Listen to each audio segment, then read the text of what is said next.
Holidays ఉన్నప్పుడు సరదాగా ఇలాంటి ప్రాంతాలు దర్శించి కొద్దిసేపు సేద తీరుతాం. మన పిల్లలందరినీ తీసుకొచ్చి ఒక బ్రేక్ తీసుకుని ప్రాణాలను సేద తీర్చుకుని మరలా జీవితాన్ని స్టార్ట్ చేస్తే మనసు ప్రశాంతంగా ఉంటుంది. నెట్వర్క్ కి, ప్రపంచం యొక్క మనుషులకి, బిజీ లైఫ్ కి దూరంగా వచ్చి కొద్దిసేపు ప్రాణాలని సేద తీర్చుకుంటాం. అయితే ఇలా సేద తీర్చుకోవడం వల్ల ఇలా వచ్చే లాభం చాలా స్వల్పంగా ఉంది. కొద్ది కాలమే మనశ్శాంతిగా ఉంటాం. మనలో కోపము, ఈ లోకానుసారమైన పాపము మనలో నుండి పోదు. ఎంత డీటాక్స్ చేద్దామన్నా, శరీరంలో ఉన్న చెడుని ఎంత బయటికి పంపిద్దామన్నా, సేద తీర్చగలిగే ప్రాంతము ఈ భూమి మీద ఏది లేదు. ఏ ప్రాంతమైనా చాలా స్వల్పకాలమే మనల్ని సేద తీరుస్తాయి. కానీ ఒకవేళ దేవుడు మనల్ని సేద తీరిస్తే, ఒకవేళ ఆయన మనకు విశ్రాంతినిస్తే, ఆ మనశ్శాంతి మనం చచ్చిపోయి కళ్ళు మూసేంత వరకు, చనిపోయిన తర్వాత తిరిగి లేచి ఆయనతో పాటు ఉన్నంత వరకు ఆ మనశ్శాంతి మనల్ని వెంబడిస్తూ ఉంటుంది. 23వ కీర్తన 3వ వచనంలో ఈ విధంగా దావీదు కీర్తనకారుడు అంటున్నాడు, నా ప్రాణమునకు ఆయన సేద తీర్చుతున్నాడు, తన నామమును బట్టి నీతి మార్గముల్లో నన్ను నడిపించుతున్నాడు.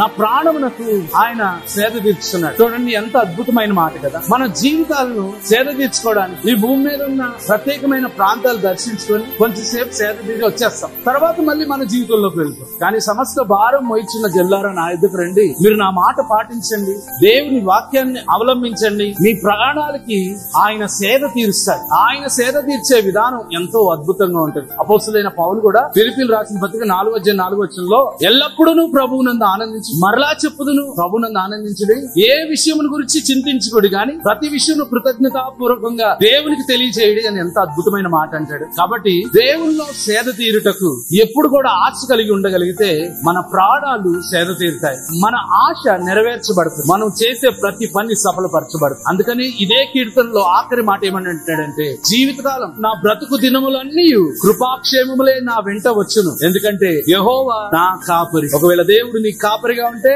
నువ్వు నడిచే ప్రతి మార్గములో సేద తీరి ఆశీర్వదించబడును గాక. God bless you.